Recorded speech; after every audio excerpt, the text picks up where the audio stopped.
Hi, Stephan Kesting from grapplers.com, and what I want to talk about today is injuries and dealing with injuries in Brazilian Jiu-Jitsu. And it's a contact sport, right? We're not doing kata in midair. You are trying to impose your will on somebody who's doing everything that they can to stop you from imposing your will on them, and they're trying to impose their will on you. It's a contact sport. Injuries, unfortunately, are part of the game. Now, hopefully, all your injuries in your entire career are going to be little things, little tweaks, little strains, sprains, soft tissue stuff. And there, your usual rest, ice, compression, elevation, RICE is going to be sufficient, right? Rest actually means rest. That's something a lot of people don't get. They think, oh, I hurt my arm, therefore I'm going to take it easy. No, actually rest. Either don't train or only train with your good arm and rest your injured arm. Ice, 10 minutes on, 10 minutes off is a good number. That's what I use. You don't want to stick your arm in an ice bucket and leave it there. Compression, you want to bring down the swelling by wrapping it and giving it some compression. And elevation, you want to keep that injured body part high. Rest, ice, compression, elevation. But that's not really what I want to talk about. What I want to talk about today are the bigger injuries, the more complicated ones where it's not a really cut and dried thing, what's wrong with you. And the classic example here is back pain. But it applies to metabolic stuff where you're just not recovering from training, or where multiple body parts are hurting, or where you're sore all the time, more so than you should be given for your level of training, or these complex conditions where it's not really a cut and dried thing like, oh, you have strained your biceps tendon, therefore rest your biceps tendon. And so I want to talk about 3 injuries that I sustained where it was complicated, and some of the lessons that I learned. And the first one, the worst one really, was my lower back. And my lower back was aggravated by many things, but one day at work, I really, really injured it badly. And I remember going home, and I was stupid. I was like, oh man, I really strained my back. I'm gonna stretch it. Of course, the reason it's torn initially, the last thing your back wants when it's freshly torn is to be stretched. Anyhow, I go and I lie down, and I'm lying over a pillow on my back, and it's like, this isn't making it feel any better. And I try and get up, and I can't get up. I'm completely paralyzed. The pain is so intense that I'm stuck lying there. So I eventually tell my girlfriend, look, pull me up, kick the pillow out, drop me back down on the floor, and don't stop no matter how much, if I scream, keep going, because I got to get off this stupid pillow. So she does, she pulls, it's my story, so I don't scream very much, at least in the version that I'm telling. She kicks the pillow out and I lie back on the floor. And that's where I stayed for 24 hours because I couldn't physically crawl into another room. I couldn't make it to the couch, couldn't make it to the bed. I could lie there flat on my back.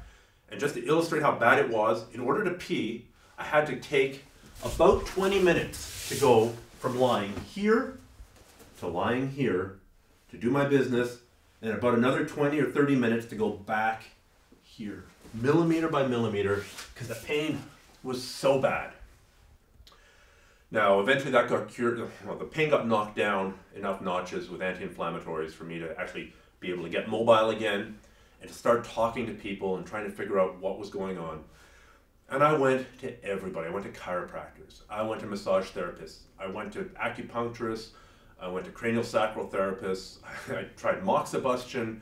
I went to doctors. I went to doctors specializing in back problems. I went to doctors specializing in disc problems.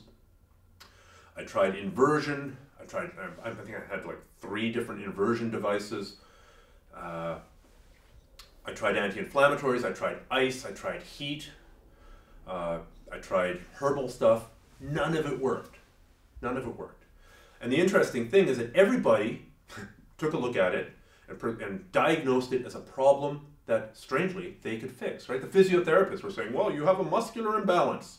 Therefore, you should do physiotherapy to rebalance, to make the muscles equally strong on both sides. So there I was doing my physio exercises, and it didn't get better. The chiropractors would say, oh, well, it's Facet syndrome, and fortunately, good news for you, Stephan, I can fix Facet syndrome. And of course, they were trying to sign me up for unlimited chiro. We need you to come here for a maintenance program twice a day for the next 5 years, and we'll give you a special deal. The surgeons who specialized in doing back fusions, spinal fusions, we're saying, well, it's a herniated disc, there's nothing you can do, you might want to consider spinal fusion. My point is, everybody diagnosed the condition that they can fix. And so I guess that's the first big lesson, which is that people will diagnose the things that they fix. Now maybe it's the whole thing that to a hammer, the whole world looks like a nail, or maybe it's a more self-interested thing. Maybe they're trying to, pad their pocketbook by getting you to come in and basically give them your business. Oh, well, clearly you have a fermented horsetail deficiency, says the herbalist,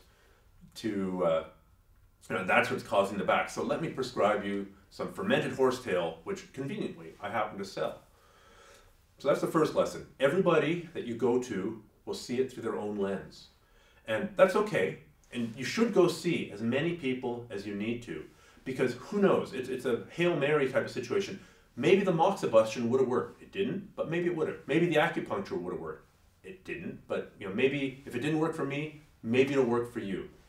And it almost doesn't matter what the diagnosis is. If it really is a meridian thing and your chi is blocked at this acupuncture point, I take that with a gigantic grain of salt.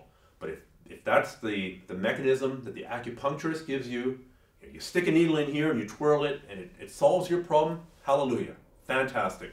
But just be aware that you're going to be receiving many different diagnoses for any complex problem. Eventually I did get it solved. I went and saw a GP, of all people, who was working out of a hospital, and he specialized in something called malalignment.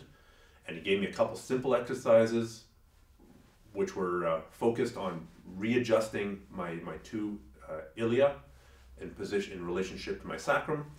And after a couple months of doing those exercises, the pain basically went completely away and never came back. So finally I did hit a home run. That home run for me might not be the same as for you. So the next injury I kind of want to talk about was something that wasn't too serious, but it was a pain in the ass. And that was thoracic outlet syndrome. Basically, your nerves and your blood supply to your arm go through a little tiny spot there where it gets pinched between some muscles. And I was finding a bit of pain and a bit of weakness in my arm in certain positions. And there's a real easy test. Basically, it's a hands up, don't shoot, and you open and close your hands, and eventually the hand that's suffering from it goes white because the blood circulation gets cut off in this position. So it was an easy test. It was a pretty clear diagnosis compared to the first one, thoracic outlet syndrome. But again, everybody had a different solution. I wasn't pursuing a solution as intensely as for the first one because it wasn't as debilitating. But still, my doctor said, well, you should probably see this specialist. And I went to the specialist and he said, well, you should probably go see the surgeon. And I go to visit the surgeon. And he's like, well, we can remove your first rib and sever your scalene muscles in your neck, and that should solve the problem. And I'm like, holy God, you want to sever what muscles in my neck? And you want to remove an entire rib on one side? It sounds like a pretty high-risk operation in and of itself. So I kept on looking, and eventually, for me personally, I found the answer in deep tissue massage. By painful massage, deep down on the scalene muscles, it relaxed those muscles enough. They stopped pinching the neurovascular bundle, as it's called, that goes to the arm. The problem went away, never to return. I'm pretty glad that I didn't go, that I wasn't blinded by the diplomas on the wall of that surgeon going, well, the surgeon is telling me, I should, have this major body rearranging surgery. I'm pretty glad that I started with a smaller, less committed, less expensive, and safer and reversible procedures first. I think that's a pretty good rule. Unless your life's on the line, unless it's you're bleeding out this instant, start with a cheaper, easier, reversible stuff, and then work your way up to the more expensive, more committed stuff before they start cutting your body open and putting you under general anesthetic and rearranging your anatomy. The third injury I want to talk about is an injury I sustained in judo. And back in the day, in the I think early 1800s, there was a surgeon, Liz Franck, in France. This is the era when Napoleon was running around and cavalry officers were charging around on their horses, getting thrown from their horses, getting dragged by their stirrup. So their foot's caught in the stirrup, it's getting mangled. there's this injury called a Lisfranc injury or Lisfranc fracture dislocation. And back in the day, it resulted in a lot of amputations because when it first, basically it breaks and it tears the shit out of your midfoot. Your midfoot is just a tangled mess. And it hurts initially, then it gets better, and then as things start moving around and rubbing that shouldn't be rubbing, then you start developing really severe arthritis, and pretty soon, one of the answers is amputation. So this Lisfranc surgeon did a lot of foot amputations, hence the Lisfranc injury. So I ended up in judo. Here's this big, fat Japanese kid from Japan who's a visiting team of black belts coming up to train in Canada. He's really, really good at grip fighting. I wasn't too good at grip fighting back then. So I said, screw this, I'm gonna go for a double leg takedown. It was still legal in judo at the time. So I went in low, he sprawled at just the right moment, and my foot was coming in like this. He sprawled, and all that weight went through the midfoot, and there's a loud crack, and then a ton of pain, and that was it for training for me. I ended up going to the hospital. They took an x-ray. The ER doc took a look at it, goes, yeah, it looks okay. It's probably just sprained something. You know, take 2 aspirin, come back in a couple of weeks if it's still bothering you. So that night, I get online. I start Googling foot injuries, and I start getting really freaked out because it turns out that there are a lot of foot injuries, like the Lisfranc, which there's a limited time window. You don't have an infinite amount of time to get this thing fixed if you want to get back to full recovery, if you want to fully recover and get back to full activity, which of course I did. So I lied, cheated, and scammed my way in to see my sports medicine doctor the next day, because I could barely walk.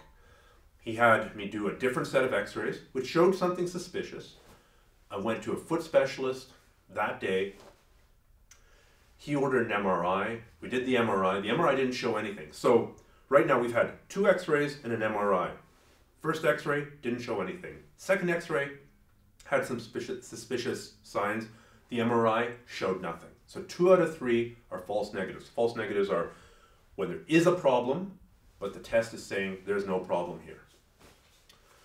The surgeon suggested exploratory surgery. We'll cut your foot open, we'll have a look. I agreed because the foot was really painful. I was freaked out. I'd done my research. This isn't one of those cases where, you know, maybe I should try treating it with, you know, fermented ginseng root. There's a limited time window here. When I woke up, I had 4 bolts in my foot, 2 new scars, and a fully repaired foot. They said it was just a total mess of torn ligaments, broken bones, and bad stuff. I had the full-on injury. So I guess that's the final point that I want to make is just because you had an x-ray doesn't mean that it showed everything. You get false positives, it's showing problems where no problems exist. You get false negatives, not seeing a problem where there really is a problem. Even MRIs, everyone thinks MRIs are this gold standard of soft tissue injury diagnosis. And they're not. There are false positives and false negatives all the time with MRIs. So if it's an expert saying, yes, it's probably this, take it seriously. There's a good chance that it's probably that, but keep your skeptic's hat on. If there's a test, whether it's a blood test or an x-ray or an MRI or a CT scan or anything, don't get too freaked out if there's a bad result. You want to get that duplicated. I've got a background in science. If you see something once, it doesn't count. You have to be able to duplicate it, show it from different tests. Different people have to prove it again and again and again. So, don't get this, don't be so blinded by the glare coming off of these experts' diplomas or these surgeons' diplomas that you don't keep your wits about you.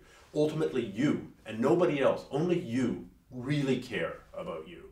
Only you have got the knowledge or the incentive to go and get the knowledge, to find out what's going on with your body, to find out what works for you. And I can't emphasize this highly enough. Ultimately, nobody gives a shit. Ultimately, these guys go home. Sometimes they have success with the surgery. Sometimes they have a failure. To them, ultimately, you're a statistic. To you, you're not a statistic. You are one person. And presumably, if you're injured, you want to get back to training as fast as possible. So, the internet's an amazing thing. You got to have your skeptic's hat on all the time for everything that you read online, for everything everyone tells you. And try to become educated about your injuries. There's no downside to becoming more educated about your own body, and there's never been a better time in history to do that. So take control of your health, and I hope you never have to use any of this information. I hope the worst that you ever have in all your years of training is a stub toe and a slightly tweaked biceps. That'd be great. If that's the case, ignore everything I've just said, and I'll see you on the mats.